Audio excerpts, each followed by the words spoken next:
Hello, Dota 2 fans! Happy Friday to all of you in North America. Just tuning in. To those of you who've been watching all day, thanks for continuing to support us. I hope you've enjoyed the cast thus far.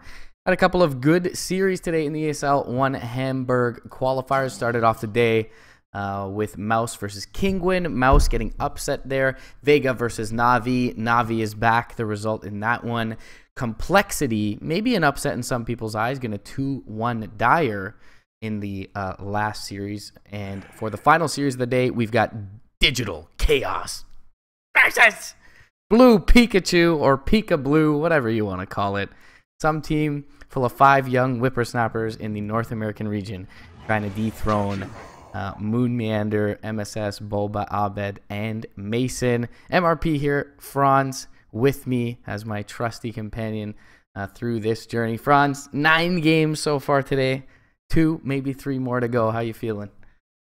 Pretty good, you know. We got some good dotes. DC versus BluePikachu. Was BluePikachu an open qualifier team for this? They were, yes. Well, hopefully they put on a good showing, because they are definitely the underdogs this game, but not every Dota game is impossible, so we'll see if BluePikachu can put up a good fight. Yeah, they're going to open with the Jakiro. We've seen a lot of that throughout the qualifiers in many different regions, and they will pick up the Bat Rider in response to this Necrophos Clockwork opening from DC. Yeah, so Necrophos just a very strong first pick in general. He's picked quite often in this meta, mainly because he's quite lane independent, so you can leave him in the lane, and even if he gets punished, as long as he gets his levels, he can work with his team to catch up. I mean, his skill set is always useful in team fights. So is Clockwork's. You know, Clockwork is usually played as a position 4 hero because he's just so strong in the early game, and he only needs levels to scale. So as soon as he hits level 6, he can perform his job in fights, which is to hook people and use cogs and be as annoying as possible. And on the side of BluePikachu, Jakiro, similar to Clockwork, very strong in the early game. Just this sort of like a lane enforcer, so quite strong against a variety of offlaners or potential dual lanes. And Bat Rider, you know, just a hero you pick when you're looking for an initiator that has a way to farm that blink. He's got the Firefly, he's got the Sticky Napalm, so if you leave him in the jungle for a little bit, he'll always get his blink, and you can always rely on him to get his initiations off, generally. Yeah, is one of the heroes that can have a decent time against the Necro in a 1v1 matchup. You're talking about the versatility lane-wise of the Necrophos. And often, you know, with this 4-position Clockwork and heroes of a similar nature, you will see teams that pick up the Necrophos and get a little greedy, allow themselves to roam, trying to gain an advantage in other lanes, and perhaps Bat Rider the one to at least pressure the Necrophos, if not punish him. Viper Meeple bans coming out from BluePikachu, so definitely the Abed Respect ban in the second phase, and Nyx and Anti-Mage going to be removed by DC. So Anti-Mage is just generally a hero you don't want to play against, especially if you opened up with 2 heroes like Necrophos and Clockwork who don't exactly deal well with Anti-Mage. And Oracle seems like it was picked in response to the Bat Rider. I mean, you can always ultimate off the lasso. I mean, Oracle's like one of the best save heroes in the game. So, and it also doesn't give out any information about DC's lineup aside from the Necrophos. So DC, they're open to pick whatever 2 cores they want, and whenever you have an Oracle, it kind of opens up this style of gameplay where you have this hero that's frontlining, maybe hitting towers or just running headfirst into the fight, and there's always the Oracle to save him later. Definitely so. Also, the Fate's Edict really good against all the toolkit of Jakiro, mostly magic damage for him. Got the Purge available, so yeah, Oracle feels like a good pick, all good, well-rounded pick here. The IO going to come out for BP, and they do have a great setup already with the lasso, so that's going to provide them some vision. You know, maybe they were able to flank the backlines, but you know, most importantly, going to set up for these relocates with the lasso. DC, though, they're going to pick up a Mason special here, something he's definitely comfortable with in the Weaver. I suppose they could end up putting it in the hands of MSS, but generally speaking, just a hard hero to lock down, and thus far, the opening from BluePikachu is certainly lacking as far as the CC department goes. Yeah, they certainly lack CC. They don't really have any counters to the Weaver right now. I mean, you can lasso him, but if that's your only stun for the Weaver, then you might have trouble in fights because BluePikachu, they have to target multiple heroes on DC in order for their team fight to work right now, or in order to shut down DC's team fight rather. And so there's I see a couple of problems with BluePikachu's lineup that can be solved with these two final core picks. First of all is the amount of CC they have, as you mentioned, but also just the amount of damage. Like these three support heroes in BluePikachu, they don't really provide a lot of damage for DC. They don't, and so when you team fight against DC with just these three heroes so far, you have to wonder like how do they actually distribute enough damage to kill multiple heroes on DC, because they really do have to kill multiple heroes. They have to take care of the Necrophos, the Oracle. I mean, the Weaver can be left for last, but I find it tough right now with their current three heroes. So definitely need something that that can provide either lockdown and or damage at the moment. Yeah, Tiny, kind of the typical IO partner we've seen as of late, provides a bit of both. Certainly not long duration lockdown, but the burst damage could prove to be useful for BluePikachu. Or something like a CK as well would work really well for them.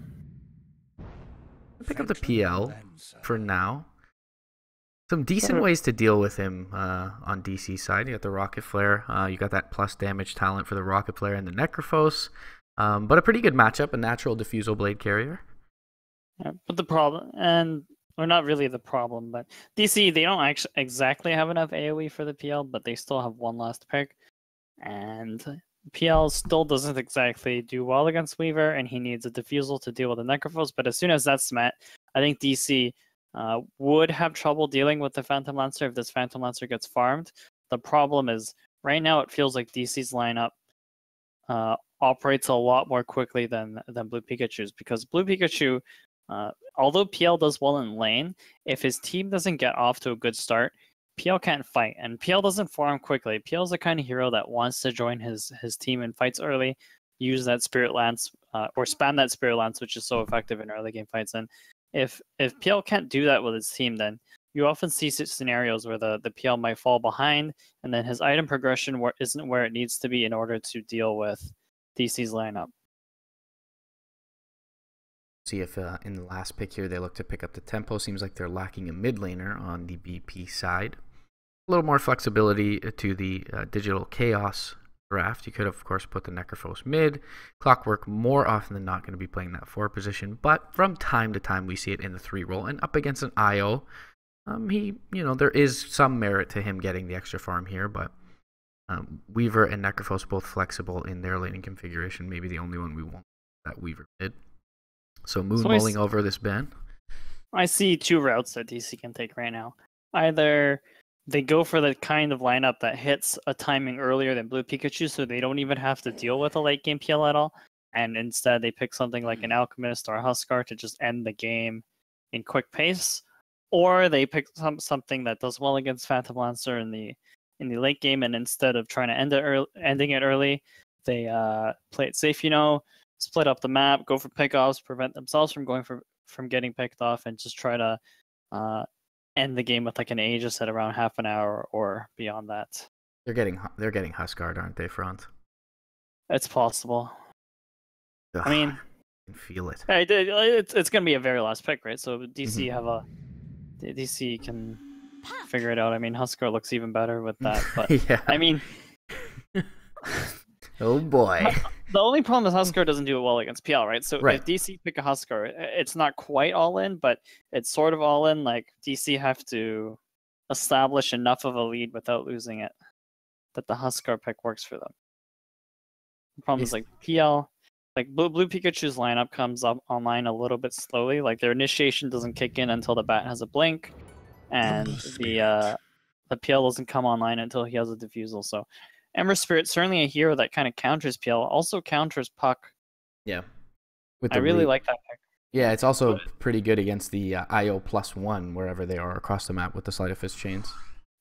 Yeah, Ember Spirit works well against Puck because he works well in lane. You can Sleight of Fist dodge the orb, and then when in the mid and late game, whenever you use chains on the Puck, whenever the Puck gets rooted by chains, you can't phase shift, and Puck is quite vulnerable in that state. So I like that pick from Member Spirit. It also gives them a little bit of safe split push, which you always need when you play against a IO lineup. We'll see how they fare here. We are going to hop into this game. Last series of the day, guys. In North America, ESL One Hamburg qualifiers. Winner is going to go on to face the winner of Vici Storm, Stan King's new team, along with Francis Lee and the likes of those guys. Snake King. Snake King #1. And they are facing against Wheel. So Monkeys, Derp, etc., etc. So really good Dota match going on simultaneously to this one. But I mean, how can you not watch Bulba? As he's going to make it down under the cover of smoke, plant down a very deep ward for the beginning of the game on this Clockwork, and he should be just outside of range of this Bat Rider. So doesn't seem like it was scouted at the moment. And a show of sportsmanship from both sides as the GLHF comes out. Did I take the draft overlay off? I did not. Nice. 40 seconds, guys. We did it. Very nice.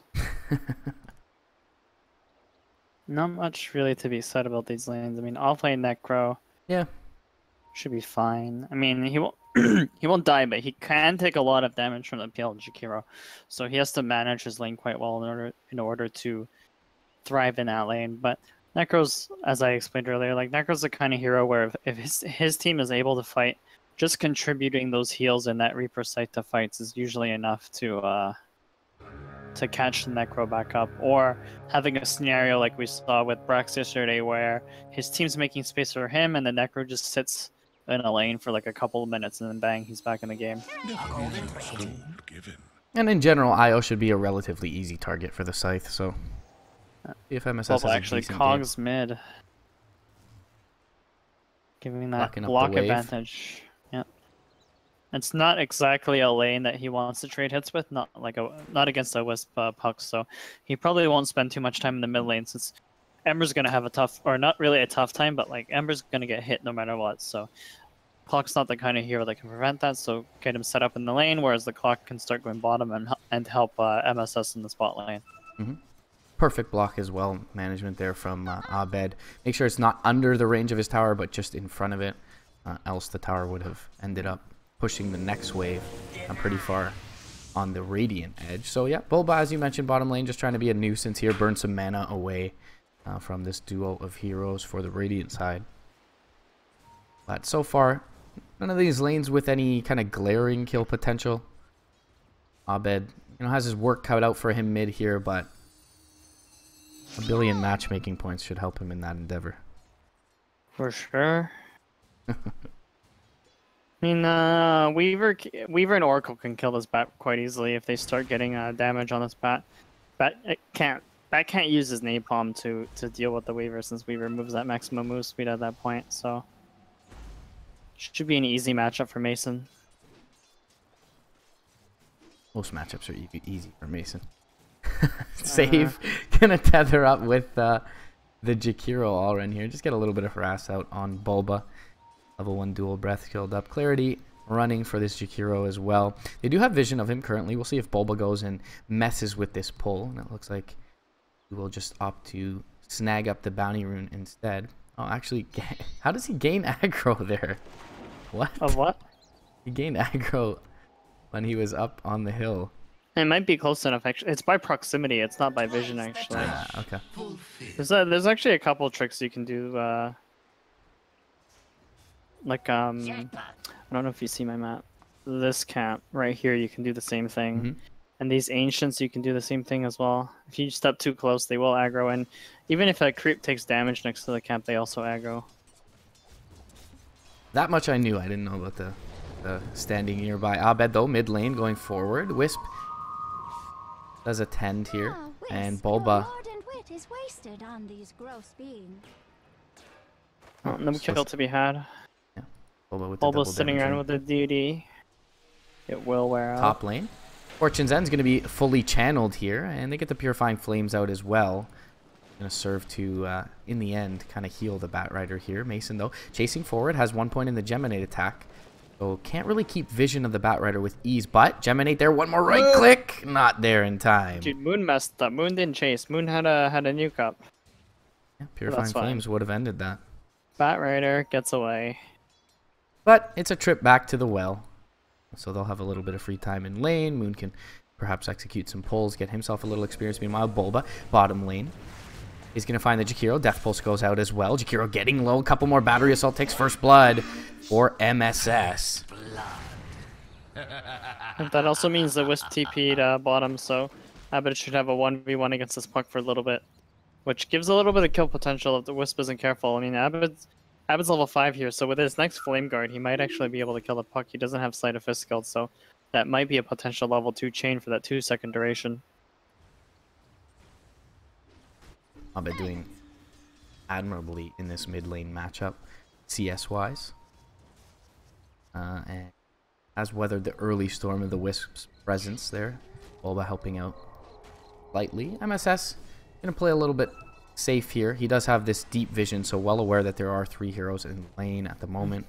Do a little bit of trading with the Jakiro. So now that Bulba, now that Bulba has forced the Wisp back into this lane, they're like, hey, there's really no point in fighting 2v3 into that lane, so Bulba can move around, maybe get a kill on this puck, or just continue to scout out any potential rotations from the supports.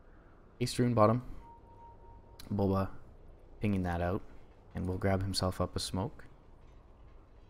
The Wisp's going to look to find it, and inbound is Abed's Ember Spirit. Does not have the level 6 just yet, so can't make a move onto this Wisp. And now, contesting the stack top lane will be the Batrider. Fortune's End going to fly out, and just straddling the edge of the cliff is the Bat.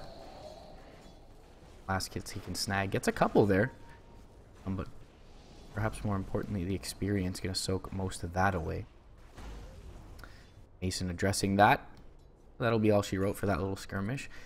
MSS, level 5 now on the Necrophos. And start forcing in underneath this tower. We'll do exactly that. Gonna get a couple right clicks off on the PL. Forces out the Doppelganger, and now he could be in a little bit of trouble here. MSS pops the Death Pulse, and they will take the PL for free. See MSS do this a lot. As soon as those Sadist stacks kicks in, pops the Ghost Shroud, get a little bit more value out of it. Yep, I mean, he's full mana. This thing's broken, man. You heard it here first, but you saw it in your pubs. Abed gets the deny on the Siege Creep mid, and he is level 6 now, has a Haste Rune bottled up as well. He's going to pop that Haste and look to go in onto the puck here, just right-clicking him down, gets the chains off. Talked about that route. There is a Dream Coil, Phase Shift. And immediately up to the high ground, snapping the coil. Abed with the Haste Rune. Illusory Orb not going to be up. There's a Phase Shift and will be used, but the one last swipe of his Rapier. And Abed will finish the Fairy Dragon in the mid lane. There's really not a lot that the support duo from BluePikachu can do about this Ember at this point, so no gank potential on Ember for a while unless he somehow eats a lot of auto attack damage. Which kind of puts BluePikachu in a weird spot, because now they're really just farming or really trying to hit their timing, which is going to be the blink on the bat, and maybe a veil or blink on the puck. So no one's really truly able to make space for this PL in the next 5 minutes. I'll be to pop up the Flame Guard. And the puck combo at level 4, not enough to completely break it. Has a double damage rune bottled as well. No support inbound, but the Batrider top lane be in a bit of peril here. Bulba, it is nighttime, so may have been out of vision for most of that.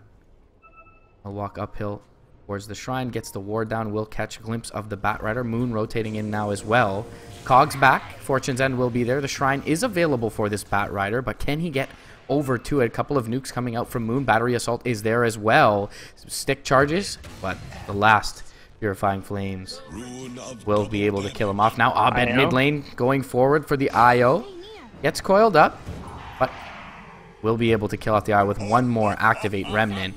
And now the Illusory Orb actually may put the puck in a dangerous position here. Double damage for Abed. Needs one more right click. Cannot get it. The chains don't land as well. Bit of misfortune for Abed there, and heads up play from him. He will TP out with the coil down. It's a really timely phase shift from the puck there, so really well played by the puck.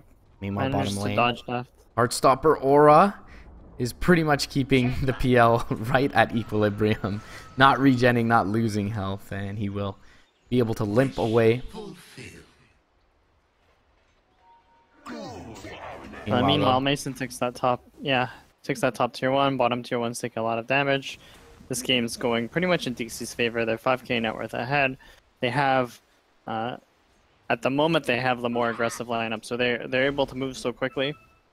I mean, Ember Spirit and Weaver are some of the fastest cores in the game, fastest moving, so we'll probably see DC go for a lot of kills in the next couple of minutes just because they don't want this PL or Puck to come online, and they're in a much better position at the moment, so whenever you have an advantage and you don't push it, it's sort of a waste of your lineup, basically. MSS level 8, top of the net worth on this Necro. Almost keeping pace with Abed in the mid lane, who got a couple of solo kills under his belt. Doing very well in this offlane, couple levels ahead of the PL opposite him. And just going to continue to pressure this tower.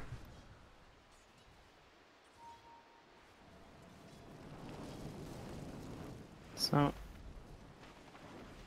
this Weaver's basically uncontested. Same with the Ember. These two heroes are uncontested at this point until they find a way to initiate on them, or until BP find a way to initiate on them, because Weaver and Ember, they're not gonna let this Bat Rider just walk up to them and lasso them. So for now, they're pretty much just free to farm, which means DC are gonna get a lot more out of the map than BP, because BP have to be afraid of the gank potential from this Ember and from the Necrophos. Speaking of which, Abed rotating down through to bottom lane, and the Wisp nearby.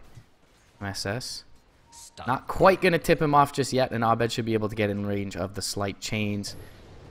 Does catch the chains actually in motion, mid-motion onto save, and the Reaper Scythe, as we mentioned in the draft, going to be an easy target all game long is this IO for MSS. Abed still has 2 spirits and opts not to use them. Easy kill as they pincer in the Jakiro in the tree line. Killing spree for Abed. Meanwhile, the creeps take care of this tier 1 tower, and mid lane 8D maybe a little bit out of position. He's going to jaunt up to the north, but MSS is going to be there with arms open. As the Ghost Shroud will pop it up. The coil's going to connect onto 3, actually. They lasso him up, can pull him through to snap it. Abed jumps forward and is out of mana on the Ember Spirit. They are going to take out Bulba on the north side with the PL. MSS still standing strong. Abed sticks up and is able to finish off the Jakiro. Now MSS going to burn down to the Firefly, but they clean house as Moon rotates in, and Abed finds a double kill. Moon maybe dropping. No, he turns with the Purifying Flames, brings down the PL. And meanwhile, Mason on the back end joining the fight finds a Wisp. So overall, 4 heroes, maybe 5 with the Jakiro dropping early, yes, for the Radiant side. MSS does go down and Bulba early on, but taking a lot of resources for BluePikachu just to get those 2 heroes. And as far as the metrics go, it's a 1,200 gold swing and about a 900 net gold swing going the way of DC. Experience. It looked like a good fight for BP at the start just because they landed so many spells on the Necro and the Ember Spirit, but you could see, and oh wait, Jakiro. Overcharge. Slight will get him, and Abed does have the defensive remnant up. Gets a chains off again onto the IO. Mason going to roll through. Just a couple of right clicks. That'll be enough. Abed with reckless abandon diving in this mid lane. And now bottom, MSS, Bulba. Hookshot available. Not going to use it just yet. PL a bit of a slippery target to attain. Abed rotates down though. Fills his bottle back up.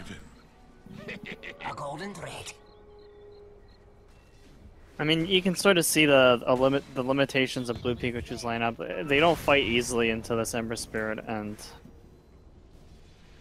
PL. Okay. Okay. That is some NA Dota if I've ever seen it. I like how it was all in all caps too. But I mean, DC, they drafted really well and they played really well. They won. They pretty much won all 3 lanes, and then you know, all of the fights after that were so easy for DC. BluePikachu, they didn't really have an answer for the Ember Spirit, or for any of the heroes for that answer, or for that, yeah. And so DC, they take this one pretty easy. But you know, game 2 coming up. Always a chance for redemption. Dota is definitely a weird game, and you can accomplish a lot of things, but DC going to take this one, as you mentioned, commandingly. And, you know, Abed winning the one-on-one mid lane was kind of all they needed. The side lane matchups for them did very well. And Abed chasing down that puck there. Early double kill, just gets out of control. So DC take game 1. And game 2 will be coming your way shortly, guys. MRP and Franz ESL One Hamburg qualifiers coming your way. Game 2, final series of the day, DC versus BluePikachu.